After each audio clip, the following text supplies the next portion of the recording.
Hello everyone, welcome to episode 43 of this awesome, amazing Osu Let's Play series. In the last episode, we talked about well-roundedness and what that involves, how you can get better at that. And in this episode, I want to talk about different approach rates and how exactly you can understand approach rates relative to the other aspects of a map. So before we get into that, I want to shout out as usual that I live stream every single day over at twitch.tv/DigitalHypno. So if you want to hang out with me live or ask me questions, watch me play this game live, anything like that, I'd be very happy to see you guys there. Come stop by, say hello, and bonus points, by the way, if you tell me that you came from this Let's Play series, I'll be very, very happy to see you guys there. So yes, let's get started. So you can check the approach rate of a map with the second number that's like very small here, AR equals 9. So yeah, typically you see approach rate referred to as AR. That is what that number means. And if you mouse over these settings here, it shows you the exact millisecond time of that specific approach rate. So AR9, for example, is 600 milliseconds. That is the amount of time between when the object shows up and when you actually need to click on it. If I click on a lower difficulty, this one's 7.5. And you can see the approach time is specifically written there in milliseconds. The other numbers there, the 300, 150, those are all in the OD. This numbers related to the OD, so overall difficulty, and I think spinner difficulty as well is also related to the overall difficulty. And then hit object radius is related to the circle size. So yes, one thing I want to show you before we actually start playing is this chart. It is a density table relative to the BPM of the song. So this was posted on the forums 7 years ago. And basically this is approach rate numbers on the left and BPMs over on the top. And you can see the exact density. So basically AR is not just like, okay, note density is not just about the approach rate. It's also about how fast the map is and how many notes are on the screen at once. So if we look back to our game, you can see that at AR9, okay, so it really depends because this map, for example, is 100 BPM. So even if AR9 might be, okay, so let's say you're someone that's like very attuned to AR10 and AR9 is kind of on the slower side for you. It's really more about the note density. So this song, for example, is 100 BPM pretty much at AR9. So that is right here at around, well, okay, it's not really clear exactly what these numbers mean, but 2.0 density, well, we'll just call it density. And then over here, we can see that if you're at AR10 at around 170 BPM, that is actually more dense, of around 2.6.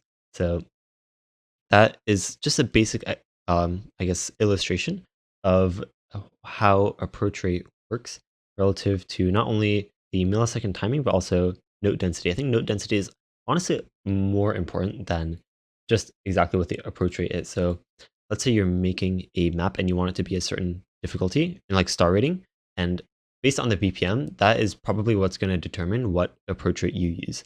So you see a lot of really, really high star maps nowadays using probably AR10, and that is just because the map is so hard and so speedy, you know, a lot of notes on the screen at the same time, that it is actually like easier to use an AR as high as AR10 by default. So yes, that means, but a couple of things related to training reading. Oh no, my tablet is not plugged in correctly.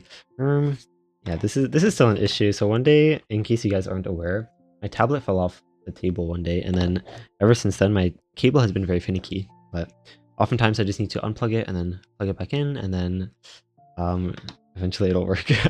But basically, approach rate relative to, okay, so yeah, how you can train different approach rates and I guess like have a much broader range of approach rates that you can read. So for one, I do want to shout out before we get too into this episode that for high AR in particular, I would suggest you all check out Osu University and, oh wait, this map is crazy, what? So Osu University, over there we did a series of top player interviews talking about high AR and different players that have gotten very, very good at like the highest ARs in the game. And they sort of give their thoughts on how to improve high AR efficiently and how they went about it as well. So I don't know why it seems so quiet. Maybe it's just the song, but yeah, okay, so you can see, for example, this map is AR9, but there are not many notes on the screen at once.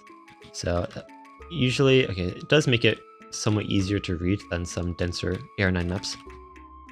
But yes, I want to talk in this episode more about AR sort of as a whole and like lower approach rates as well, and sort of give my own thoughts as well. So I think something that's really important is like using audio cues to your advantage. Okay, basically I think rhythm sense and like chunking, or like actual pattern processing of like the notes on the screen is really valuable for reading denser approach rates. Oh, SS maybe? Nice. I don't think I've gotten an SS in this series since the first episode, I think. Actually, I don't know. But anyway. Oh, I spawned a little faster apparently. Oh wait, no I didn't. What? Interesting. Okay, anyway. Yeah, so two main, I guess, themes I want to talk about in this episode. One is pattern processing or chunking, and one is rhythm sense. And that, okay, rhythm sense is actually something I'll have a completely another episode about in the near future. So look forward to that. But I mostly just want to, okay, well, basically, okay, and okay, by the way, just for context for this episode, I'll be going sort of down in AR. So this map, for example, is AR8. And then I have an AR7, and then an AR6, and then, yeah, I think one AR6. But then if I run, if I still need another map, then I have a backup second AR6 map prepared as well. But anyway. So, okay, maps being very dense especially, it helps a lot to just try to feel out the song. Because typically, okay, so chances are in this game, the notes are mapped to the song. I think that's a pretty agreeable truth, that usually notes are mapped to the song, or if not, then there's some sort of complementary rhythm that at least has some sort of rhythm involved. So with that in mind, even if the song is very dense, you can usually feel out like when you're supposed to tap, or like what the notes on the screen are supposed to be representing in the song. And then as long as you sort of play along to that, then you should not really have a problem. I think what's most common for a lot of people is they sort of get overwhelmed by like so many notes on the screen at once, and they, okay, I think I've touched on this in a previous episode as well, but basically like summarizing the notes on the screen into like one big like thing, like it becomes very hard sometimes to see all the notes as like individual, if that makes sense. And you sort of just like clump all the notes together into like one big motion, which does not always work out. Although, okay, there is a difference between, okay, because you might think that sounds a lot like chunking, where chunking is about like breaking the map into like individual sections and then playing them one at a time. But on the other hand, I usually call it like summarizing patterns, which is about like clumping multiple objects into one thing, rather than like, you're not really isolating that part of the map, you're just like seeing it as one like motion, I guess. So, oh man, my brain, okay, so I'm kind of trying to full alt here, but it is very hard, especially with oh, I just realized I think my key overlay is not on. Uh-oh, wait a minute. Okay, let me turn that on now. Yes, the little one take wonder. Okay, I think it's hopefully working now. Okay, let's see, yes. Oopsies. Okay, but yes, I think chunking, yeah, so hopefully that sort of illustrates the difference between the two, chunking and I guess summarizing. Summarizing, I think, usually happens when you panic, but I think if you just, you know, chill out and listen to the song, I think is really important for reading different ARs. Oh shoot. So yeah, if you just like, how do I word this? I think, okay, what I'm trying to, what am I trying to say? Okay, wait, let me think about this. So listening to the, okay, so I'm trying to say something about listening to the song. And okay, so the notes, okay, even though it's very dense, you still typically can just play along to how the song sounds. and you shouldn't really run into any issues. It should make it a lot easier to read than just like only looking at the notes and trying to like guess when you're supposed to tap. All right, next map. Actually, I've only played the top difficulty, that's AR8. I'm interested to see this difficulty. This is AR7. Okay, this map's actually a pretty good example, I think. So this is an older map as well, and yeah, older maps I've discussed in the previous episode that is all about old maps, but they typically have lower approach rate. Yeah, patterns like these, that the rhythm might seem a bit odd, but it does typically go to the song. And also there's usually some sort of consistent rhythm. Like in this section, you have just a bunch of single taps and triples. So I'm trying to think of another way to word it than just like try to feel out the song. And I think for very low approach rates, it helps a lot to, I guess, what is it? Oh shoot. To aim slower than you think you need to, or like keep your cursor slower than you need to, because I think the more common mistake on lower approach rates is that you end up rushing. I think usually if you're actually too far behind the pattern on lower approach rates, then kind of impressive in its own right, in my opinion. But yeah, hopefully you can sort of like, if you sort of close your eyes and just listen to the song, and you should sort of see what I mean, where like the map is like designed to follow the song, right? So there is that. I think how do I word this? Okay. Okay, this next map actually is a very good example. This map is incredible. If you made it this far in the episode, then congratulations. Welcome to Promise, another Fanzine map. I think I've been showing a lot of his maps in the last few episodes, but okay, this map is AR6. Very good example of using the music to feel out when you're supposed to tap, rather than just looking at the notes. I put this map in a tournament once and everyone was like, yeah, you're trolling. I was like, let's go, this map's so good. So this map is sort of based around like the notes being the same spacing but different timing. Oh shoot, forgot about the spinner. The spinner shut up so late. I was prepared to tap it or to play it, and then it didn't show up. I was like, oh shoot, I guess there's no spinner. But yeah, also, okay, chunking, like in sections like these, focusing on each of the, oh shoot, I can't even do it right. Focusing on each of the little triangle things at once so that you don't get overwhelmed, and just play each of these triangles. This is a good example of chunking. And the combo colors typically help as well. You can see it in those like triangle sections. The new the combo colors kind of chunk the pattern for you.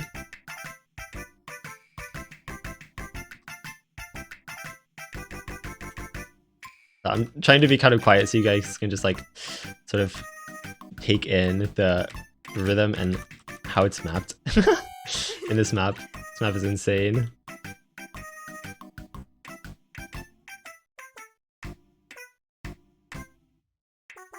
Oh! Wait, I actually failed. Wait, it's HP7. Oh shoot. Man. Alright, there's a slider at the end that actually like goes back on itself. I wanted to show you guys. Okay, that is the end of the map. This map is so good.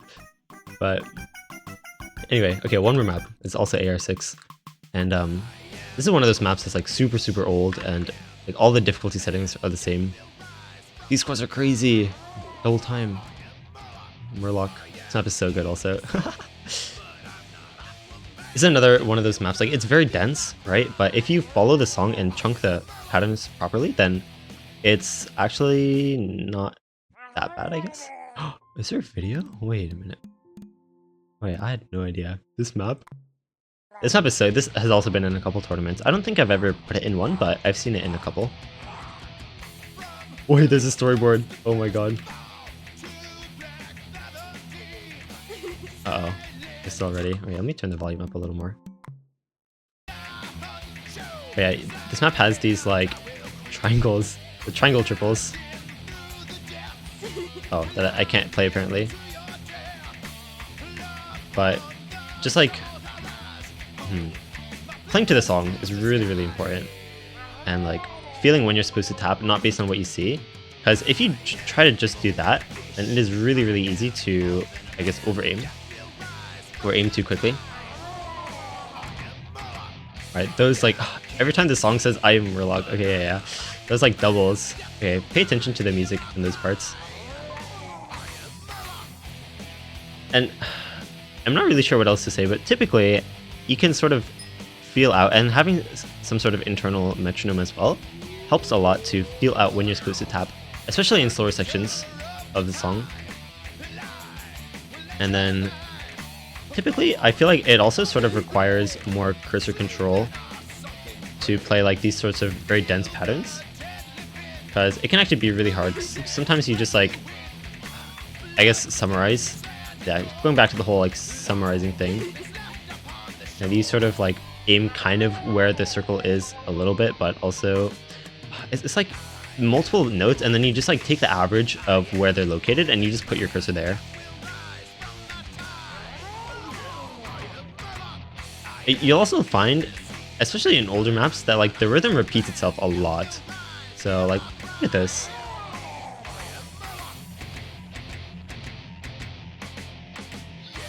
Just the same thing over and over again. Look at these guys. This guy, he's so awesome. Oh shoot, I forgot to draw the body again. I did that in a previous episode too. Okay, wait, let me do it right this time. Let's go. These guys are so baller. Look at this guy, he's just like sitting there. You can also usually use the approach circles to read, like if you just really focus hard on when the approach circle actually closes in, that can actually be a really easy way to, I guess, read very visually, even if you're not really paying that much attention to the music. So that's something, but I think getting better at lower approach rates really just comes down to chunking, like getting better at chunking. And then I think higher approach rates, okay, so I think just playing high approach rates a lot and getting used to like processing patterns at that speed is really, really important. But also, as I mentioned, there are a lot of tips given in the high approach rate interviews over at UC University.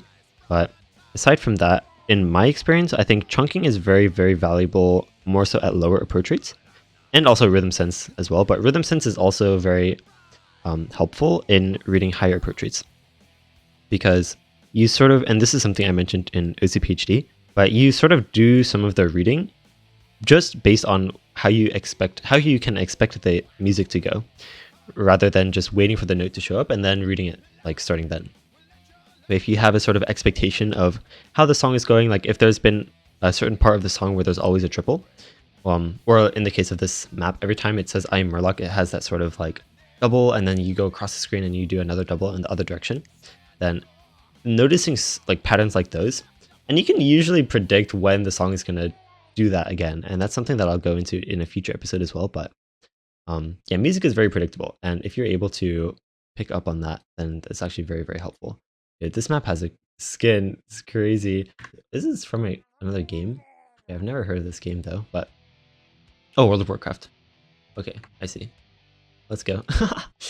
Okay, but anyway, that is going to do it for this episode. Hopefully you learned something, a bit of insight when it comes to high AR, or approach rate in general, I should say. But yes, with that, if you have any suggestions for future topics in this series, I do read all the comments on these videos, so please put that in the comments. And if you're watching in the future, do check out my channel, because I upload these every single day. But yes, with that, we'll see you guys next time.